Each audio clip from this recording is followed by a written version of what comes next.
까도 까도 나오는 양파 같은 건희 언니의 또 다른 주가 조작 관련한 단독이 나왔는데 이건 사실 단독이 아니에요. 예전부터 있었던 소식이었는데 조금 이제 방식적인 면을 구체적으로 설명한 거에 지나지 않습니다. 뉴스 보시고 여러분 이해하기 쉽게끔 설명을 좀 해드릴게요. 도이치모터스와 산업은행의 수상한 거래가 포착됐습니다. 2011년부터 2017년까지 도이치모터스 공시자료를 분석한 결과 권오수 등 도이치모터스 주가 조작 일당이 도이치 신주 인수권 부사채 등 파생상품과 연계한 신종수법으로 공시기준 60억 원 이상의 시세 차익을 얻었는데요.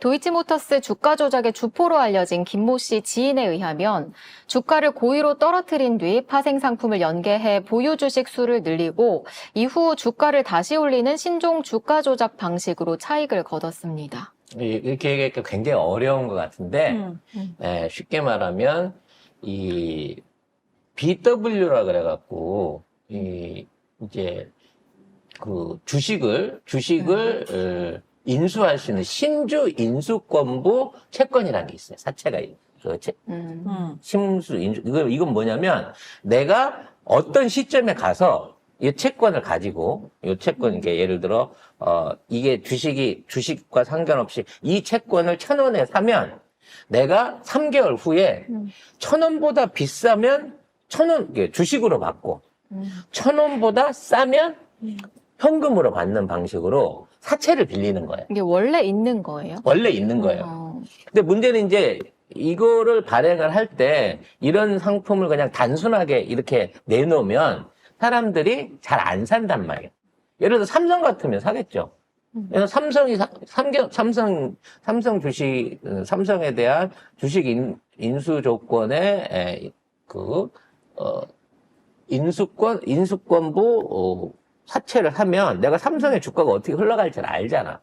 그러니까 내가 이걸 환매해야 되는 시점에서 돈으로 받는 게 유리할지 아니면 주식으로 받는 게 유리할지 어느 쪽으로 봐도 그래도 내가 여기에 투자한 것보다는 낮게 이게 손해는 보지 않겠다는 그걸 갖고 간다는 거예요. 그러니까 중요한 건 뭐냐면 내가 돈을 투자를 해서 만일에 주식이 안 오르면 원가야.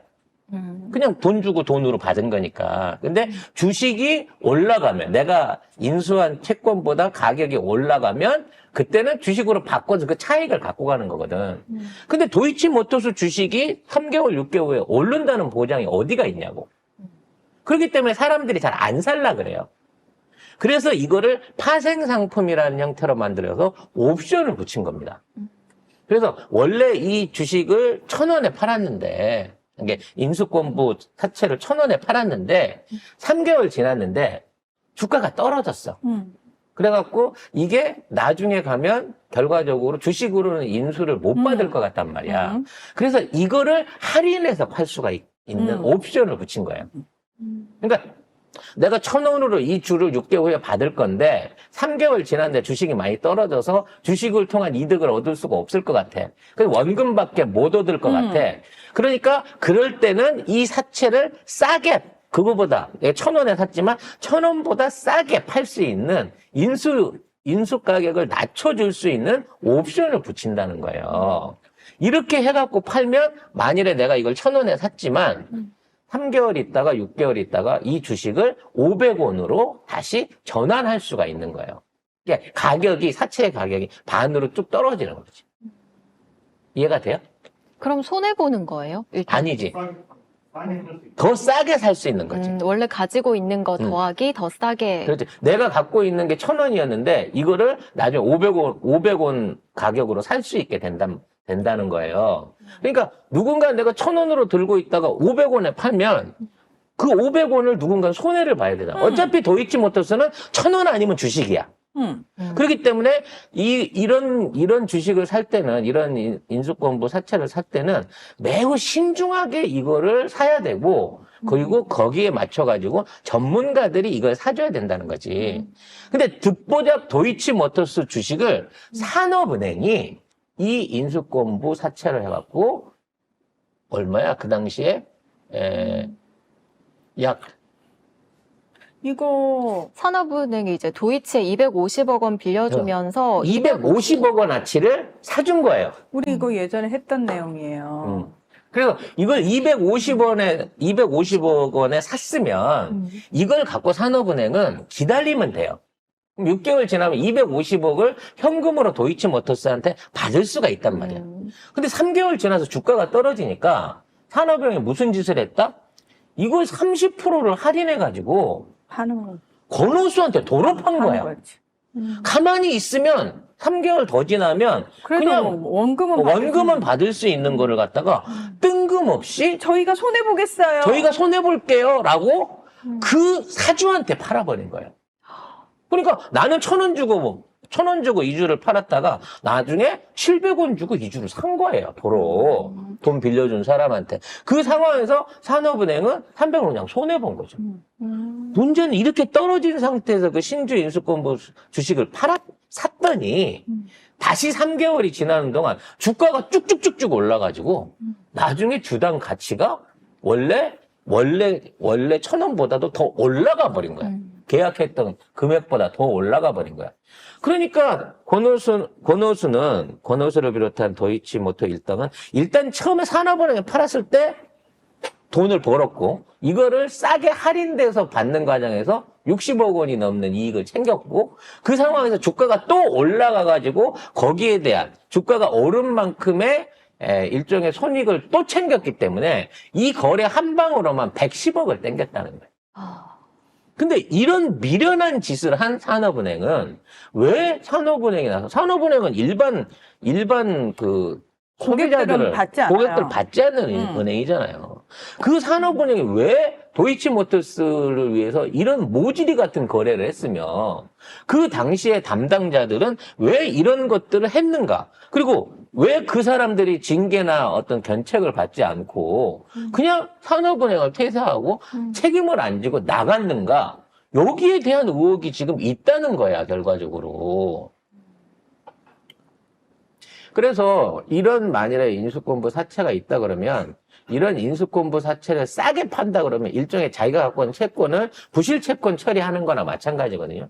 다 감사기관의 감사를 거쳐야 되고 최소한 팔더라도 탱커를 통해서 공개적으로 공매를 하든가 아니면 다른 인수자를 찾아가지고 뭐 좋은 조건으로 넘길 수 있게 해야 산업은행의 손실이 최소화될 거 아니야.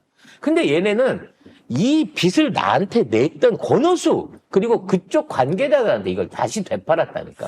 그러니까 댓글에도 어떤 분이 다셨는데 이거 작년에 뉴탐사가 얘기한 건데 지금 지금하고 한번 다시 나온 거예요. 그러니까 한국일보가 단독을 붙였어요.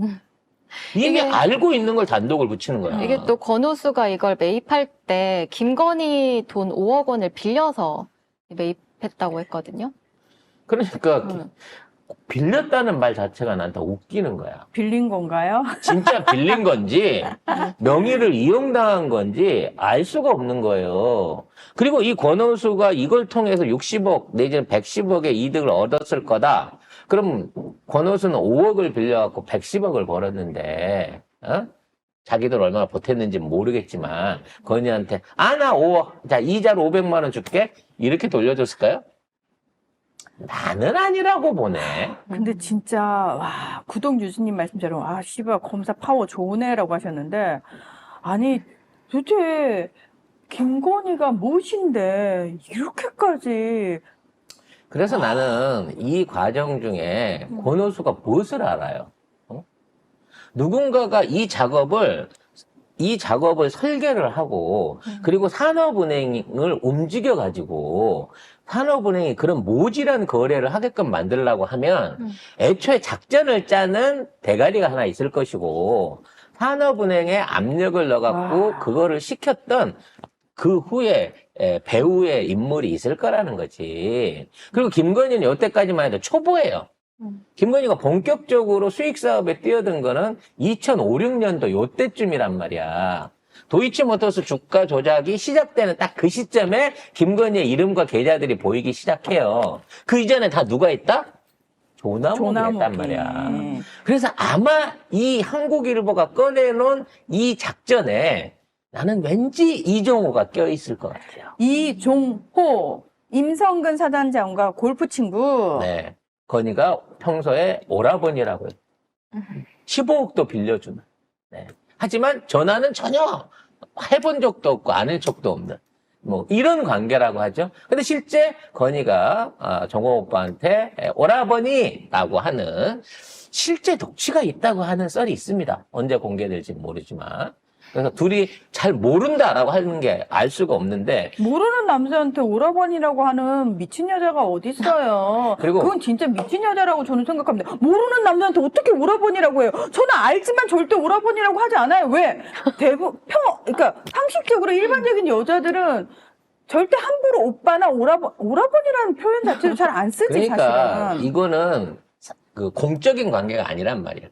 만일에 뭐 사장님, 이사님, 내지는 쩐주님 뭐 이런 식의 호칭이 있으면 모르겠는데 오라버니라고 할 때 이걸 보면 실질적으로 그들 관계 안에서 초창기 때는 분명히 김건희가 을이었을 거고 이런 것들을 설계해주고 진행해주는 이종호가 갑이었을 가능성이 높다는 거예요. 그리고 그 당시에 산업은행을 움직여갖고 협박을 할 수 있을 수준의 파워를 발휘하려고 하면 이건 반드시 조남욱의 파워가 들어가야 됩니다. 기재부의 파워가 들어가야 돼요. 산업은행은 일반 은행하고 다르기 때문에 일반 은행이나 뭐 이런 뭐 검찰 로비, 뭐 검찰의 협박 갖고 매겨지는 게 아니에요. 오로지 기재부만이 이와 관련한 압력을 넣을 수 있거든요. 근데 라마다 르네상스 조남욱 회장의 사위가 기재부에 20년 가까이 묶여져 있는 말하자면 고위 관료 출신이란 말이야. 자기가 키운 거야, 사위를. 기재부 안에서 실세로.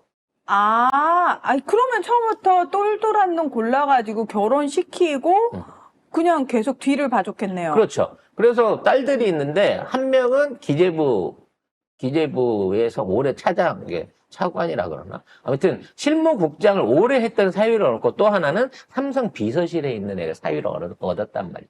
얘네들이 나중에 다 인맥으로 흡수가 되는 거예요. 오라버니가 되시는 분들이라는 거죠. 그래서 이걸 파들어가면 결국 또 조남욱이 나오고요. 이종호가 나오고요.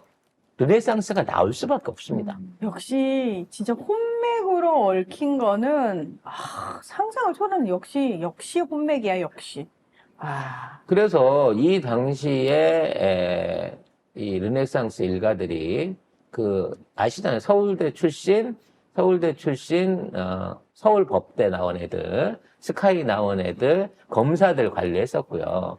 사위 통해가지고 기재부 관리했었고요. 사위 통해서 삼성 비서실이랑 인맥 엮었고요. 그리고 세무 관련해갖고 세무서 쪽까지 다 엮어갖고 있었어요. 이 정도는 가져야 이런 대범하면서도 나라 돈을 눈탱이를 칠 수 있는 이따위의 주가 조작을 할 수 있다는 거예요. 이게 산업은행이 손실을 본 거를 누가 알겠습니까? 그 당시에 조사를 안 했습니다. 그리고 여기에서 그 기사에 나온 것처럼 이런 방식으로 산업은행을 통해갖고 건호수와 공개돼 있는 사람들이 얻은 것만 110억이고요. 건호수가 그거 100% 다 인수를 한 게 아니기 때문에 또 다른 명의로 산업은행이 손해본 걸 합치게 되면 못해도 250억에서 그 이상의 돈들이 산업은행의 손실로 만들어졌을 거예요.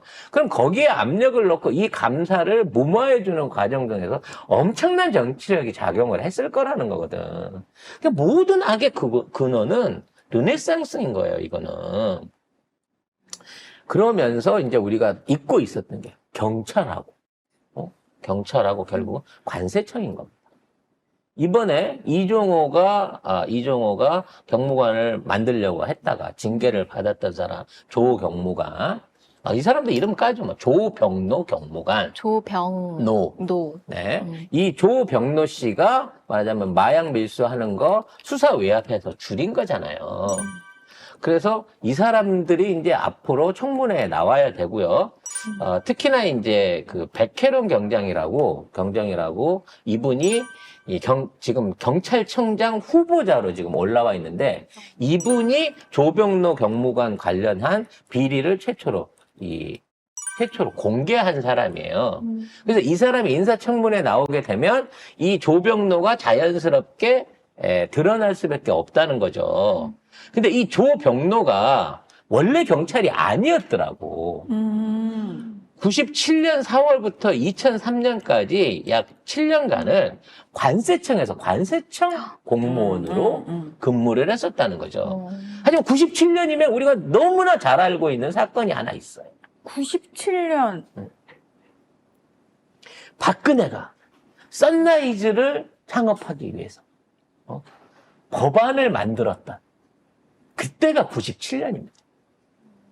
평택에 선라이즈라는 농산물 수입 회사를 차려놓고 그 안에서 온갖 농산물들 수입에 대한 관세라든지 창고 부지라든지 뭐 이런 것들을 쓸 수 있게끔 만들면서 중국 농산물들, 해외 농산물들을 수입할 수 있게끔 박근혜가 그 법을 만든 게 97년인 거야. 그 97년도에 이 사람은 관세청에 있었고 이 사람이 관세청에서 있는 동안 선라이즈는 어마어마한 돈을 벌어들였다는 거죠. 그러던 사람이 2003년도쯤 지나서 2003년도에 와가지고 나중에 경찰관으로 넘어와가지고 얘가 하는 일이 뭐다? 관세청이나 이런 데서 올라올 수 있는 고소 고발이나 그리고 그와 관련된 사건들을 무마하는 일을 무려 20년 가까이 해오지 않았거든요. 이 생각이 든다는 거죠. 악의 뿌리를 쭉쭉쭉 쫓아 올라가다 보면요. 그 줄기가 다 합쳐져요. 이 박근혜까지 다시 올라가는 겁니다. 이번에 이 조병로 경무관 이 사람 하나 때문에 이종호 덕분에. 그러면 그때도 박근혜로 움직여서 이런 법안을 만들고 김기춘을 저기 농심 이사로 앉혀갖고 밀수해온 농산물들을 전부 다 정상적인 농산물로 수입해서 바꿔치기 할 수 있게끔 해갖고 어마어마한 돈을 챙겼던 그 세력들의 배우가 누구냐는 거지, 이제 지금 쳐다놓고 보면. 처음 그 조병로와 관련된 수사 외압 의혹을 제기한 백혜룡 경정은 차기 경찰청장 후보가 아니고요. 그 차기 경찰청장 후보자는 조지호고요. 네, 조지호. 예, 네. 조지호고요. 이 조지호 후보자의 인사청문회에서 이 두 사람이 증인으로 이 사람, 그러니까 맞습니다. 조병로와 네. 백혜룡 경정이 증인으로 채택이 대지 된 신문을 겁니다. 하게 돼 있는 거죠. 예, 채택이 그래서- 된 겁니다. 그래서 29일 날 네. 국회 행정안전위원회 조 후보자 인사청문회에 증인으로 나오게 되는 겁니다. 그래서 요거를 잘 까야 됩니다. 요거 잘 까면요, 이종호 등장하게 되고, 삼부토건 등장하게 되고, 선라이스 등장하게 거기까지 되고, 갈까요? 최순실, 최은순까지 다 드러나야 돼요. 근데 그거를 의원들이 거기까지 갈 수 있을까요? 혹시 제보하셨나요? 그 정도는 아시겠죠. 아니에요? 몰라요. 송 작가만 아는 건가요? 네. 그렇죠. 네. 97년과 조병로와 그리고 관련된 관세청, 그리고 선라이스, 이 모든 것들의 흐름을 이해하고 알고 있었던, 지난 2, 3년 동안 계속 이 모든 배우가 도나묵이고 그 악의 적폐가 르네상스고 거기에 딸려져 있는 일종의 후계자가 김건희다라는 주장을 지난 3, 4년 동안 줄기차게 해온 송작가 TV가 아니면 이런 얘기를 알 수가 없게 된다는 거죠. 그래서 정말 이거는 늘 이름도 말씀드리지만 조지호야. 무슨 얘기를 하려고 그래? 이름은 뭐 아버님이 지어줘서 그런가 보지. 아무튼 아니 이름을 기억하자고요. 이름도 조지호니까 네. 꼭 기억하십시오. 이 사람이 경찰청장 후보자인데요. 현 서울경찰청장이라고 합니다. 아무튼 조지호. 네, 결국 우리는 이종호를 잊어서는 안 된다. 이 모든 게 이종호 오라버니와 아, 김건희와 삼부토건의 이 어떤 묵계로 묶어져 있다. 그래서 종호 오빠가 입으려면 여사가 다쳐라고 평상시에 하고 다니던 게 이게 장난이 아니었고, 이른바 채팅방 5인방이 김성근을 구하러 다니는 게 아니라 삼부는 삼부토건이 아니다라는 거를 증명하기 위해서 수없이 없는 사람들만을 로비를 했었다는 거. 그러나 임성근이 한 번 없는데요. 네. 우리는 군인 골프장에 삼부 없어요. 군인은 껌껌할 때 골프 안 쳐요. 그 3부 있지 않습니까? 없습니다. 다른 해병대는 골프장. 있지 않습니까? 없습니다. 네. 그래서 결국은 삼부토건이 이 사건의 중심으로 돌아오고 있다. 네, 이런 말씀 드리도록 하겠습니다.